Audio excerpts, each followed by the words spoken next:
Welcome to the Future of Us Bookcast, your gateway to insights shaping our future.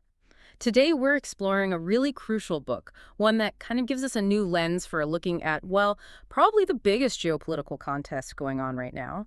It's Dan Wang's Breakneck, China's quest to engineer the future. It really is a must-read, I think. Yeah. Mostly because Wang brings such a unique perspective. He actually spent 6 years, really pivotal years, living in China. Right, and he'd already emigrated from China to the U.S. and Canada, worked in investment research. Exactly. Gavical Dragonomics, looking specifically at China's economy. And then he goes back right when things were, peaking economically, but also when the political controls started tightening up. So he saw the dynamism, but also the chaos that followed. He's right there for the big social engineering experiments, too. Eyewitness, yeah. And what jumps out right away is his opening idea, what he calls the tragic comedy of two superpowers. Which sounds intriguing. What's the comedy or the tragedy? Well, the core idea is that Americans and Chinese are, in some ways, tragically similar. They're not these completely alien civilizations people sometimes make them out to be.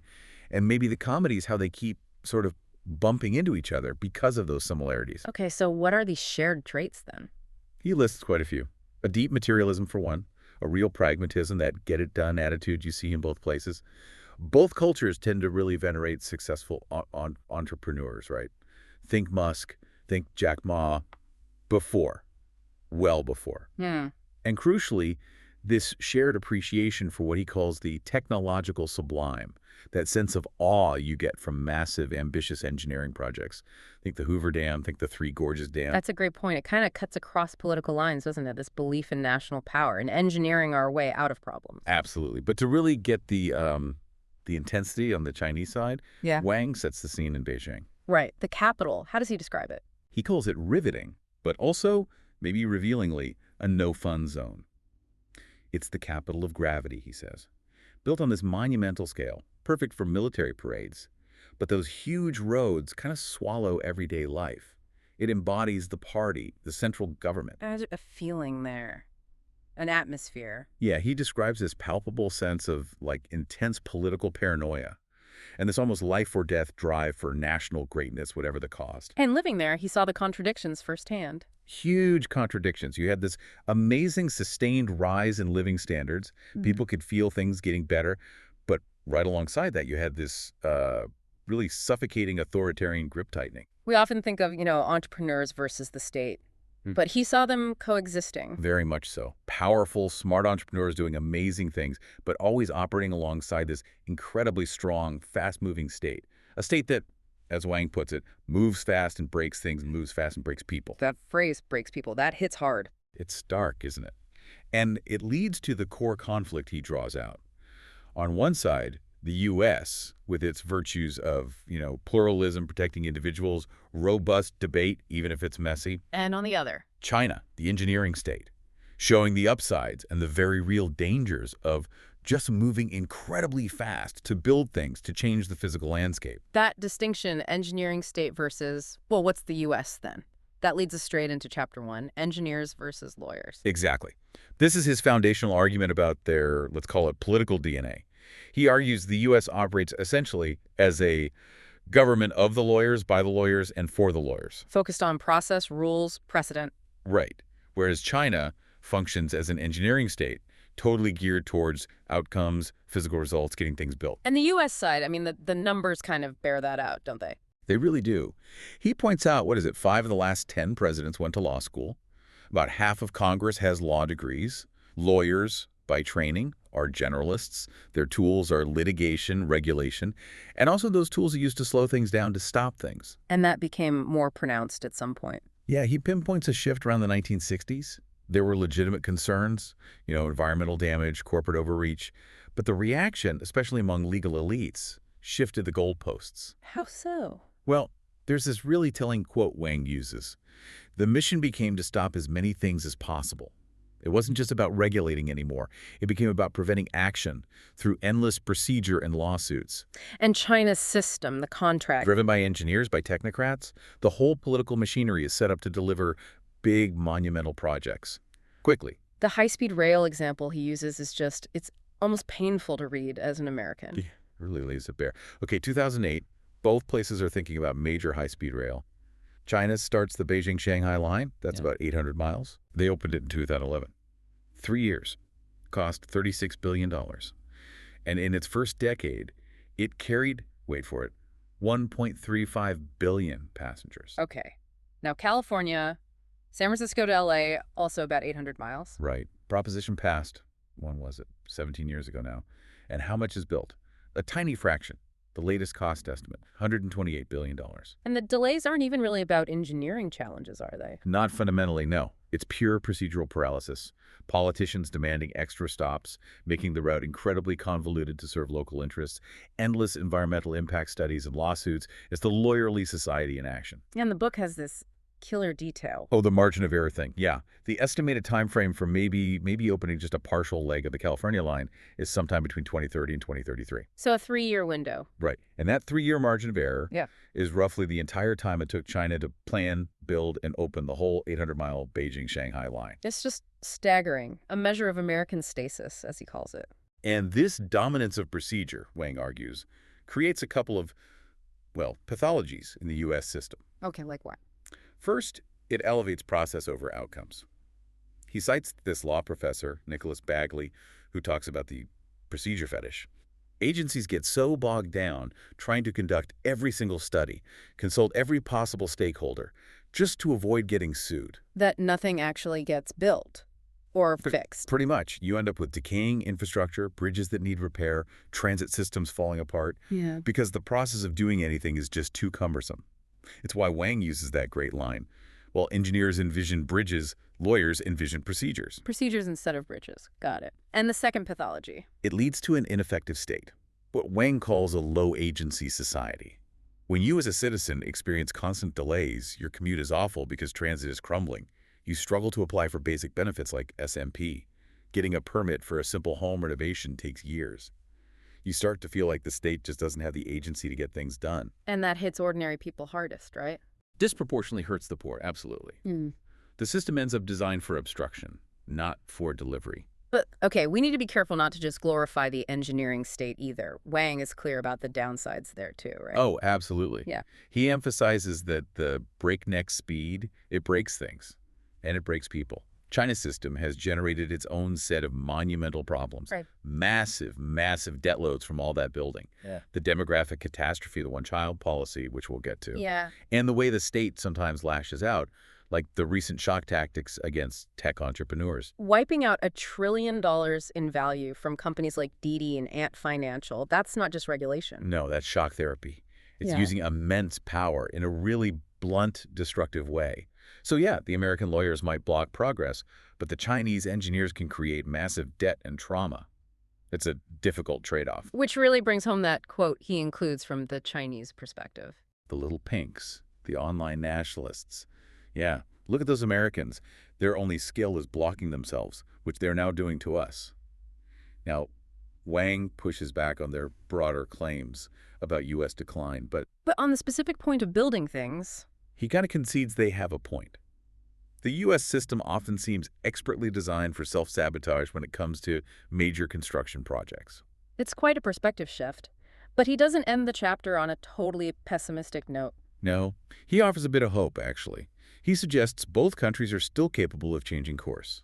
He says, the most important thing that China and the United States share is a commitment to transformation. Meaning they're not static, they're still works in progress. Exactly. China is clearly mobilized for modernization, even if the methods are harsh. And the U.S., despite its procedural knots, still has that pluralistic foundation that, in theory, allows for self-correction, if it can find the will. Okay, so that contrast between American proceduralism and China's drive to build leads us right into Chapter 2. Building big. This is where we really see the engineering state flexing its muscles. This is it, in action. China's core growth and legitimacy strategy build massive public works. It creates visible, tangible progress people can see and feel. You get new roads, new airports, faster trains. It makes the party look effective. Yet it comes at a cost. A huge cost, often built on mountains of debt. And it frequently papers over significant social issues. He uses Guizhou province as a really stark example, right? Astonishing example. You have to remember, Guizhou is one of China's poorest provinces. Income per person is roughly like Botswana's. But Wang bikes through there, and what does he find? Infrastructure that puts rich U.S. states to shame. Totally. It has, like, 3 times the highway mileage of New York State, a fully working high-speed rail network connecting its cities, and the sheer scale of the engineering.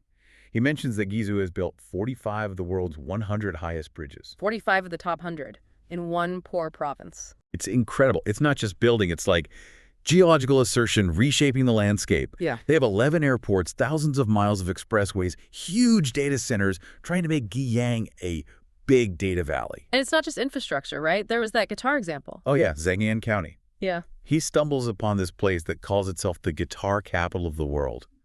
Apparently, they make something like 1 out of every 7 guitars globally. How did that happen in inland Guizhou? State power. The government basically engineered it. They enticed, maybe pressured, skilled workers who had migrated to coastal factories to come back inland, bringing their expertise to build this new industry from scratch. It shows the state's ability to just command resources. So the benefits are clear.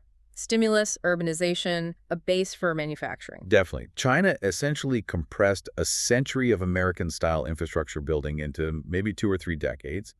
And, it's not all wasteful. Wang cites a World Bank finding. How about the high-speed rail? Yeah, that overall, China's high-speed rail system is economically viable, with ticket revenues able to recoup costs.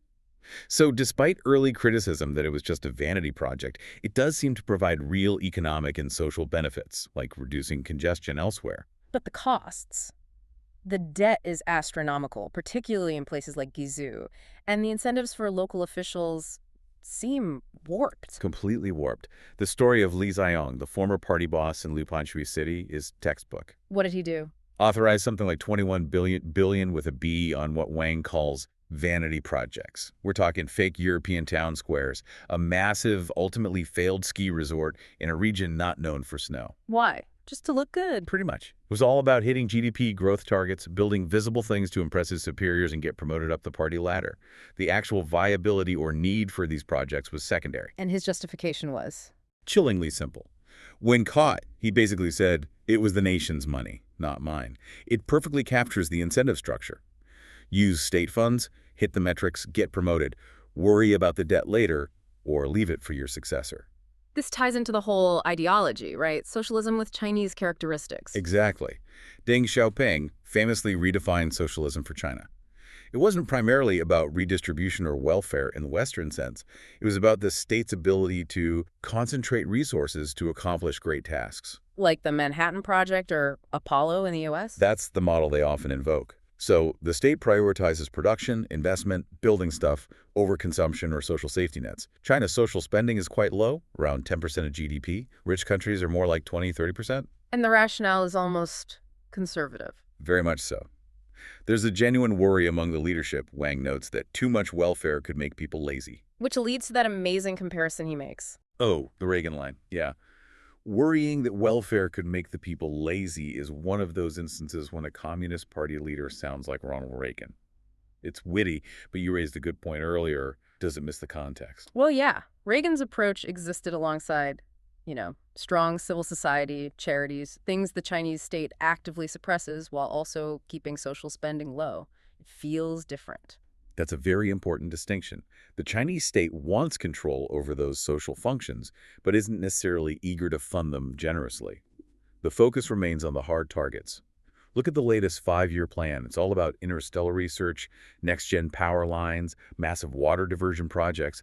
Boosting consumer spending feels like an afterthought. And all this building has victims, doesn't it? Environmentally, socially. Huge victims. The demand for steel and concrete is immense, which means massive energy consumption. China burns more coal than the entire rest of the world combined.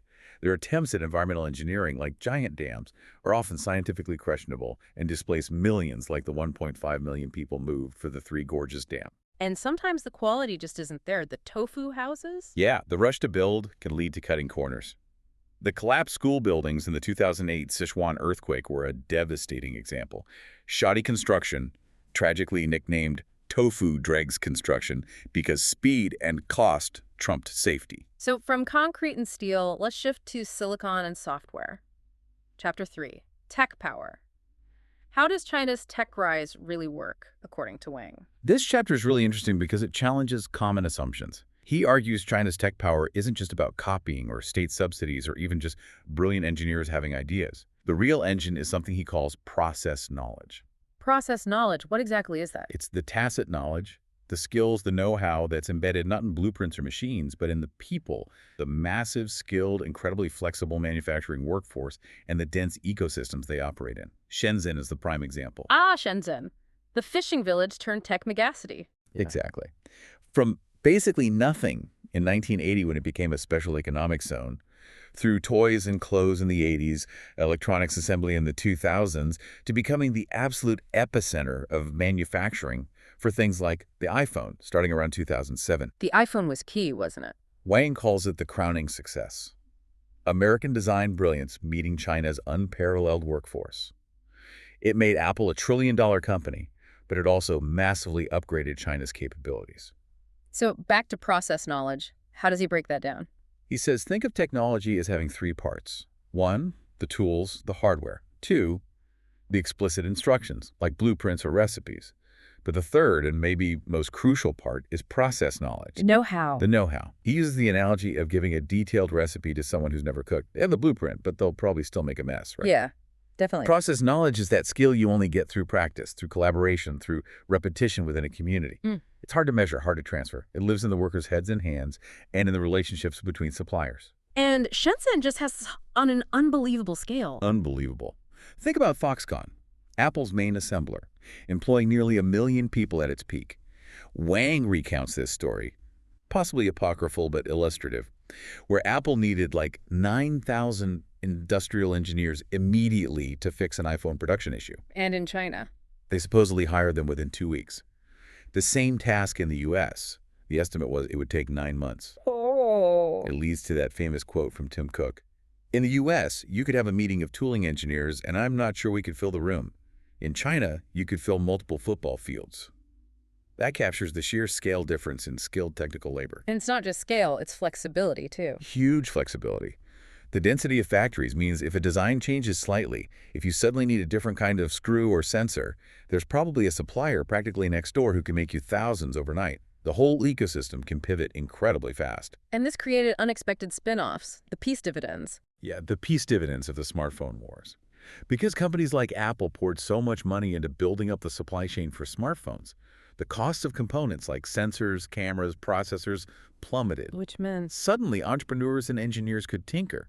They could go to the Huaqiangbei electronics market, this gigantic, bizarre, grab cheap, high-quality components off the shelf and quickly prototype new products.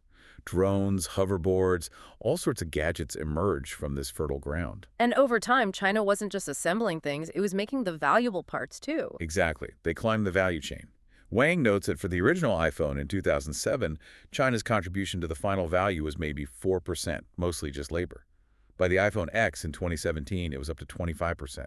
They were making sophisticated components like screens, casings, batteries. Was this all just market forces, or did the state play a role? The state definitely played a role, but often in clever ways, not just subsidies, but by fostering competition. He talks about the catfish effect with Tesla. What was that? Beijing did something unprecedented.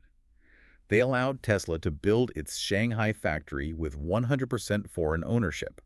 Usually, foreign automakers need a Chinese joint venture partner. Why let Tesla do that? To be the catfish in the pond, to stir things up, force the domestic electric vehicle companies like BYD, NIO, XPeng to swim faster, to innovate, to compete head-on with the world leader. And did it work? Spectacularly. It jolted the whole Chinese EV industry. BYD, in particular, rose to the challenge and eventually overtook Tesla to become the world's largest EV maker by volume. It shows how the state can use market mechanisms sometimes to achieve strategic goals. This sounds like the kind of thing the Industrial Party would approve of. Who are they? They're this sort of loose online movement Wang discusses. Not a formal party, but an influential current of thought. They basically argue that the state must ruthlessly prioritize science, technology, and industrial power above all else. Above things like liberal democracy. Oh yeah. They denounce what they see as liberal niceties, procedural delays. They advocate for a technocratic state where engineers and scientists make the key decisions. They see the Communist Party as the best, maybe the only, organization capable of achieving this national technological destiny. And they like certain kinds of fiction. Yeah, they champion works like Lou Sixton's The Three-Body Problem, where scientists and engineers are the heroes, making incredibly hard, consequential decisions, sometimes sacrificing millions for the greater technological good. It fits their worldview. And Xi Jinping himself seems aligned with this focus on industry. Very much so. Wang calls Xi completionist about manufacturing. He actually insists that manufacturing's share of the economy shouldn't fall. It should stay constant around 20% of GDP, which is way higher than Germany or the US. He sees the real economy as foundational. Exactly. Manufacturing is the base. Finance, the internet, that's the fictitious economy in his view, potentially destabilizing if it gets too big or powerful relative to making physical things. It ties back to that cultural idea about knowledge. It does. Wang brings up this fascinating quote related to traditional Japanese and Chinese architecture, like the Ei's Grand Shrine in Japan, which is rebuilt every 20 years. Eternity should not inhabit the building, it should inhabit the builder. Meaning the skill, the process knowledge is more important than the physical object itself. Precisely. Preserve the know-how, the ability to rebuild, rather than just preserving the old materials. It's a different way of thinking about continuity and value, very relevant to manufacturing. And Chinese companies themselves seem to embrace this idea of learning from others. Absolutely. He quotes Grace Wang from Luxshare, a major Apple supplier.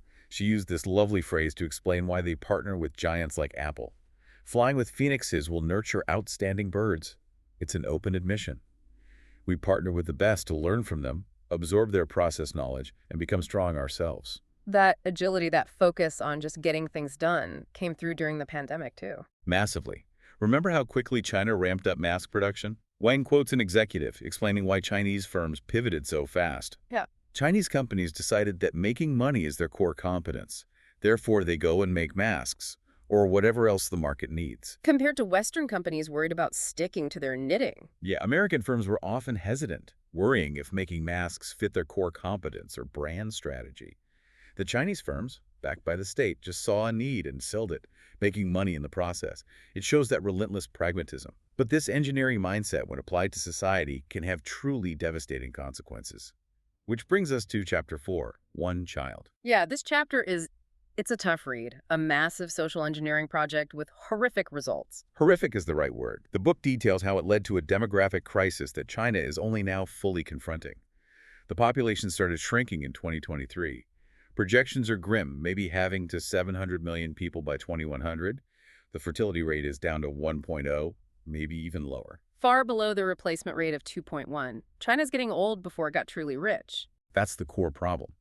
And the policy itself wasn't based on careful social science. It was rooted in, believe it or not, missile science. Missile science? How? The key figure was a prominent missile scientist named Song Jian. In the late 1970s, he applied principles from cybernetics, the mathematics of control systems used for guiding missiles to China's population. He treated the population like a system to be controlled. Exactly. He built these mathematical models. They were apparently quite elegant mathematically, but deeply flawed sociologically. What did the models predict? They predicted catastrophe if population growth wasn't stopped immediately. Something like China hitting 4 or 5 billion people by the mid-21st century if women kept having around 3 children each. His models also calculated an optimal population for China around 700 million based on fixed resource limits. And the flaw was? The models were static. Yeah. They completely failed to account for the fact that fertility rates naturally plummet as societies get richer, more urbanized, and better educated, especially women. Which was already happening elsewhere in Asia. Absolutely. Yeah. Japan, South Korea, Taiwan, they all saw sharp fertility declines without coercive one-child policies. China's own rate was already falling fast before the policy fully kicked in. Song Jian's engineering mindset missed the social dynamics. But the leadership listened to the engineer, not the social scientists. Sadly, yes. The party leadership at the time distrusted social science, but trusted the hard science certainty that Song Jian offered. So they adopted his recommendations. And the implementation was brutal. Incredibly brutal. Run like a military campaign, sometimes by actual military figures like General Qin Xinjiang, especially in the countryside. Resistance was met with forced sterilizations, forced abortions, often late term, and huge fines. They collected maybe $200 billion in fines over the years. Qin Xinjiang had a quote that summed up the mentality. He really did. He said, "The size of a family is too important to be left to the personal decision of a couple. Births are a matter of state planning. People were just variables in the state's equation. Consequences were terrible. Female infanticide, sex-selective abortions. Led to a massively skewed sex ratio, like 120 boys born for every 100 girls in some areas.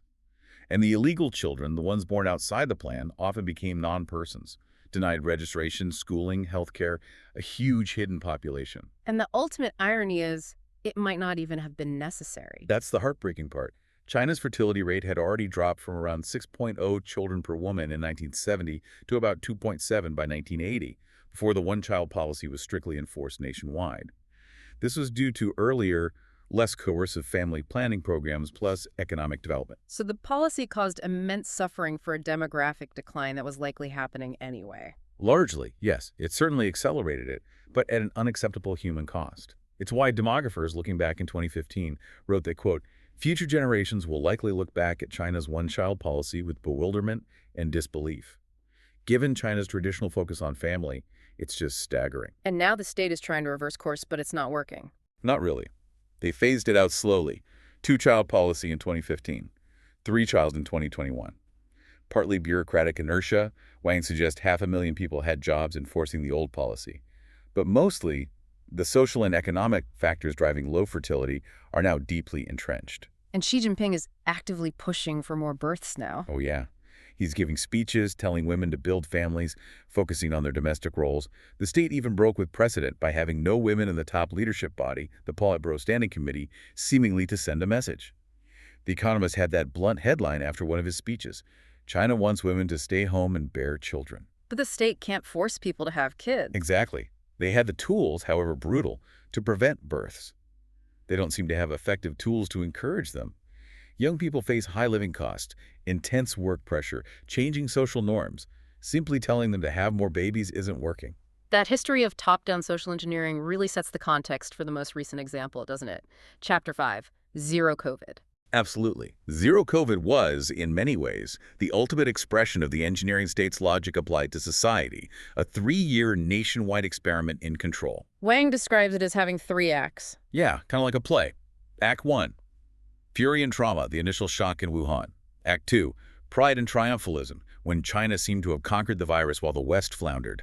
And Act 3, desperation and collapse as Omicron broke through and the controls became unbearable. And Wang experienced the 3rd act directly in Shanghai. He contrasts Shanghai with Beijing. Right, Beijing, the stiff political capital. Shanghai, historically more cosmopolitan, built by foreigners, the Paris of the East, known for enjoying life. Shanghai initially tried a lighter touch with COVID controls, more targeted, until Omicron hit in spring 2022. And then came the infamous Shanghai lockdown. Probably the most ambitious quarantine ever attempted, locking down 25 million people for 2 full months. And it fell apart spectacularly at the grassroots level. How so? The state couldn't manage it. The central state ordered it, but the local implementation failed.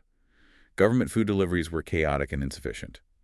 Logistics broke down because truckers couldn't cross provincial lines easily, and the actual distribution fell to overwhelmed, often incompetent, low-level neighborhood committees. So people were going hungry in China's richest city. Yes, real hunger, real desperation.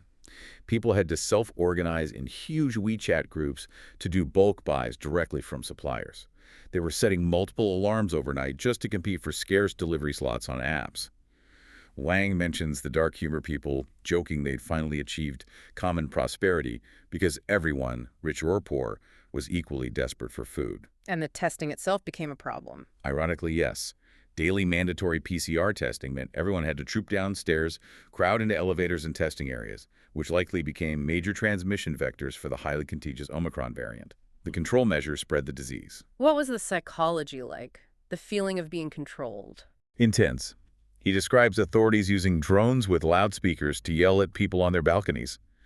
Anyone testing positive was carted off, often unwillingly, to massive Fangkang quarantine centers, converted convention halls with maybe 50,000 beds, constant lights, noise, poor sanitation. Why did people put up with it for so long? Initially, there was genuine fear of the virus, stoked by intense government propaganda emphasizing its dangers. And fear of the quarantine process itself. People wanted to avoid being sent to the Fangkang. So there was a period of compliance, even if grudging. But eventually it broke. It had to. By late 2022, the social fabric was frayed. Local governments were running out of money. The constant testing cost something like 1.8% of GDP. Protests started bubbling up famously, the Foxconn workers in Zhengzhou rioting against conditions. Then came the Shanghai protests, which became openly political, calling for Xi Jinping to step down. And then suddenly it was just over. Abruptly, in December 2022, the policy was just dropped, almost overnight. Why? Wang suggests a few reasons. People were exhausted, the local finances were collapsing, and crucially, the virus was starting to spread widely in Beijing. The central government realized they couldn't lock down the capital itself without causing chaos. But the exit was managed badly. Extremely badly.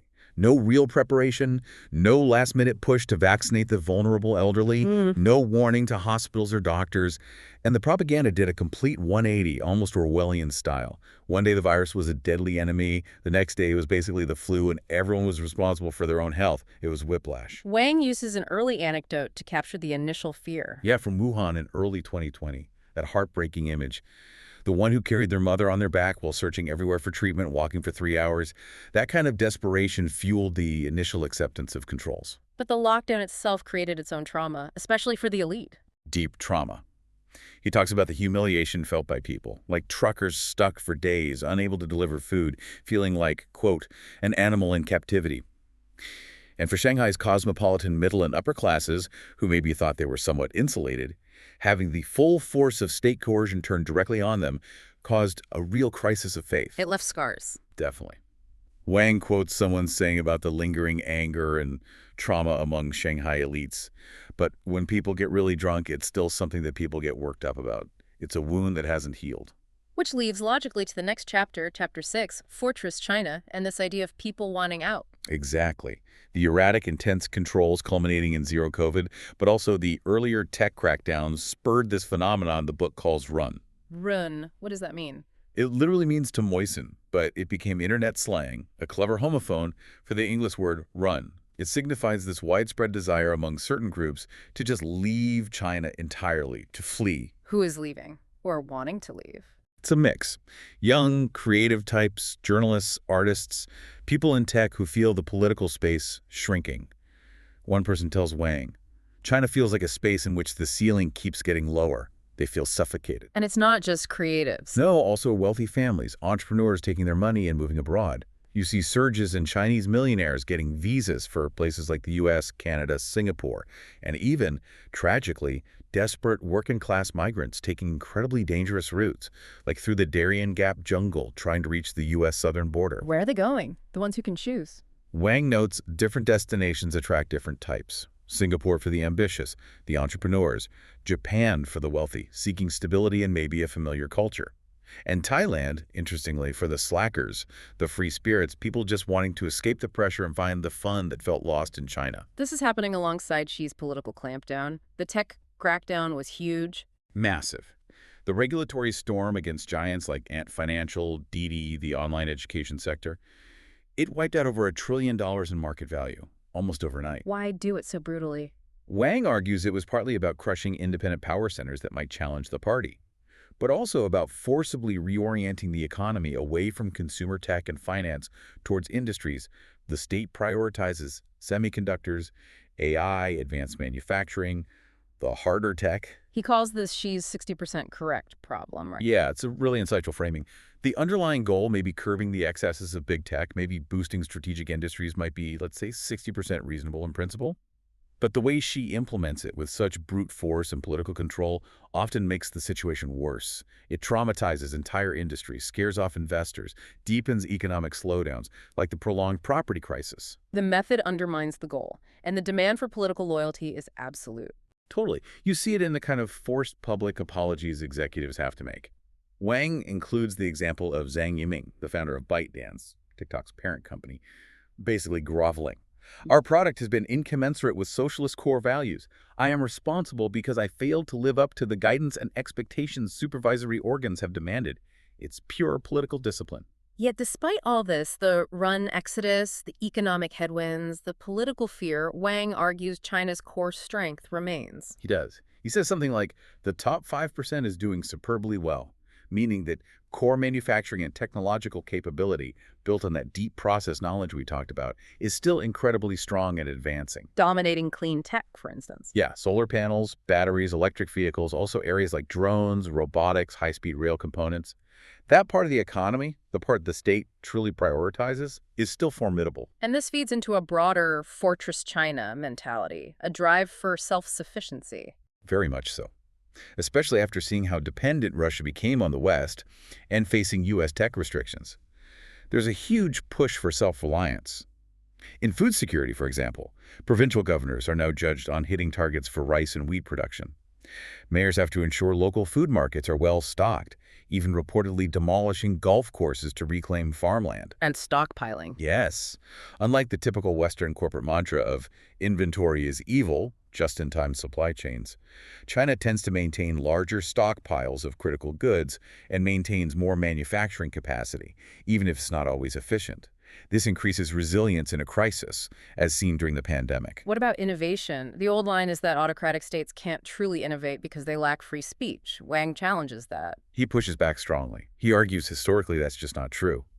Autocratic states, from Prussia to Nazi Germany to the Soviet Union, achieved major scientific and technological breakthroughs: chemicals, rocketry, nuclear weapons. So what's the key ingredient if not free speech? He suggests it might be simpler: abundant funding and national will. Repression might even, perversely, push scientists to just focus narrowly on their technical work and avoid politics. And China is pouring money into science and R&D, actively recruiting top talent back from overseas, including the U.S. But he still sees a fundamental limit. Yes, he comes back to this core idea. The control neurosis of the engineers is the fundamental limit to China's power. Explain that. The control helps build things, but it also limits them. Exactly. That obsessive need for control, order, and predictability the engineer's mindset applied to society is great for building high-speed rail or optimizing a factory floor, but it stifles the creativity, the risk-taking, the messiness that's often necessary for truly groundbreaking innovation and, crucially, for cultural influence or soft power. Because, as he puts it, engineers can't take a joke. Right. That instinct to censor, control narratives, punish dissent, finding a comedian $2 million for a joke, as happened recently, kills the vibe. It prevents China from generating the kind of cultural output that wins global admiration. And it connects back to Xi's rhetoric. The Stalin reference. Yeah, when she praised teachers as engineers of the soul, a phrase first used by Joseph Stalin a century ago, it reveals that deep desire to control not just behavior but thought itself, to ensure messages enter the mind, enter the heart, and enter the hands. That deep-seated control neurosis, Wang argues, is ultimately self-limiting. So where does this leave us? The final chapter, Chapter 7, Learning to Love Engineers, seems to bring it all together with a personal reflection. It really does. It's Wang reflecting on the hard choices, the trade-offs between these two systems, framed through his own family's experience. His parents emigrated just as China's boom started. Yeah, they left Yunnan for North America around 2000, essentially betting on the lawyerly society right before the engineering state went into hyperdrive. And the trade-off was? Materially, they probably ended up less wealthy than classmates who stayed in China, got in on the property boom, and retired early at 55. Wang describes their life in the U.S. suburbs may be comfortable, but also involving some spiritual isolation, driving long distances for good food, that kind of thing. But their classmates in China envy them. Why? Because, Wang says, his parents live without the constant background hum of stress and uncertainty that pervades life in China. Freedom from the gnawing sense of political anxiety, worrying about the next campaign, the bad air, the food scandals, and ultimately, freedom from the unbidden firm embrace of the state. That lack of political fear is invaluable. So reflecting on this, what's his prescription for the U.S.? Does he say we need to become more like China? Not exactly. It's more nuanced. He argues the U.S. needs to rediscover its own capacity to build great things, to shed the worst aspects of the lawyerly society's procedural paralysis. What needs to change? He suggests, for instance, the U.S. left needs to get over its obsession with using procedure to block things, even things it supposedly supports, like renewable energy projects that get endlessly tied up in environmental reviews and lawsuits. Right. The right needs to remember that government can play a positive role in building wonders. He invokes figures like Admiral Hyman Rickover, father of the nuclear navy, or the Apollo program examples of ambitious, state-led engineering triumphs in American history. The focus shouldn't just be on cutting taxes or personnel, but on streamlining the process to make government effective again, So less lawyerly dominance, more effective government. basically. Gently unwind the absolute power of procedure and litigation. Renew some faith in institutions to actually deliver services. Maybe look at countries like Germany or Japan, which seem to strike a better balance between consultation and getting things done. And China's limitation remains that control neurosis, the lack of soft power. Yeah, the inability to take a joke, the suppression of creativity, that prevents China from truly winning hearts and minds globally, even as its economic and military power grows. But he ends with some hope for both. He does. He acknowledges China's material progress is real and has generated significant popular consent. And the U.S., for all its flaws, retains those pluralistic values that offer the potential for self-correction. And there's that final provocative thought about being a developing country. Right. China recently declared it will always be a developing country. Wang sees wisdom in this, not just as a diplomatic ploy, but as a mindset. Meaning? It implies they're not finished, not complacent, still striving, still transforming. He suggests the U.S. could benefit from adopting a similar mindset, seeing itself not as developed and therefore somehow complete or arrived, but as a nation still needing transformation, still needing to build a better future. That end-of-the-road thinking breeds stagnation. That's a really powerful note to end on. Okay, we've covered a huge amount of ground from Dan Wang's Breakneck. Let's try to quickly recap the book's main arguments. Okay. First, China's incredible rapid development comes from its engineering state political system, which is fundamentally different from the procedure-bound, lawyerly society of the U.S. Second, this speed is a double-edged sword. It creates wonders like high-speed rail and lifts millions from poverty, but also leads to massive waste, debt, and human traumas like the one-child policy and the zero-COVID lockdowns. Third, China's tech power isn't just about blueprints or subsidies. It's deeply rooted in process knowledge, embodied in its massive, skilled workforce, especially in manufacturing hubs like Shenzhen.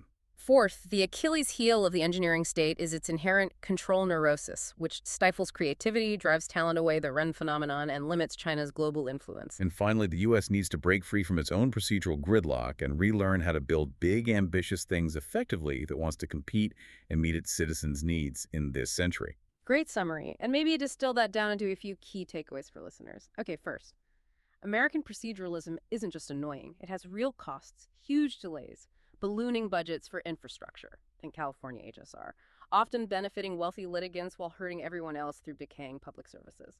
Second, China cleverly used foreign investment and collaboration, like with Apple and Tesla, not just for jobs, but strategically, to absorb critical process knowledge and leapfrog up the tech ladder. Third, the one-child policy is a chilling lesson in the dangers of social engineering based on flawed technocratic models that ignore human reality. It was a demographic disaster born from cybernetics. Fourth, Zero COVID was a profound 3-year trauma. Its initial success masked deep flaws, and its chaotic end revealed the limits of centralized control and damaged public trust, especially among the urban middle class. Fifth, even though talent and money are leaving China, its core manufacturing strength, particularly in future-facing industries like green tech, remains incredibly powerful and shouldn't be underestimated. It really leaves you thinking about the fundamental trade-offs each system makes.